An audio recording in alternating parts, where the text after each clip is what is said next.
Isa, dalawa, tatlo, apat. Apat na best friend. Wala na best friend Jollibee, wala na. Okay, first wish para kay Ate Zab ay lumaki. Ano daw yan? Malakas at malusog. Very good. Second wish para kay Ate Zab ay lumaki. Ano yan? Matalino at may matalas na pag-iisip. Very good si Mommy. Third wish para kay Ate Zab ay lumaki. May takot sa Diyos o madasalin. Very good. Siyempre, hindi lang isa, hindi lang dalawa, hindi lang tatlo, pang-apat na birthday wish para kay Ate Zab ay lumaki.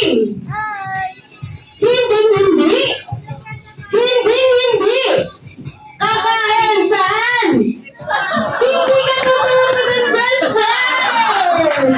Hindi best friend natin yun.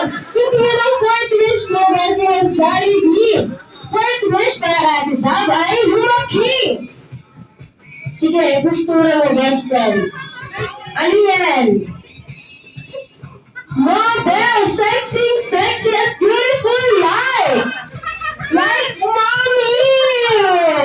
Last point ka dyan, best friend Jollibee. Okay, best friend Jollibee. Bukod sa birthday gift, birthday wish, ano pang hinanda mo?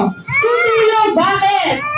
Walang Jolligas na pumabalakbak kay best friend Jollibee. Matapoy pa naman ang best friend namin si Jollibee. Okay na ba yun, best friend? Mahina na yung palakpakan sa ni best friend. Ayan, mag-out na si best friend Jollibee. Ayan, mag-out na. Yung mas malakas daw na palakpakan at sigaw. Ayan, okay na ba, best friend? Okay na. Kaya naman, kung nanonood mo, yan, daddy, yan natin sa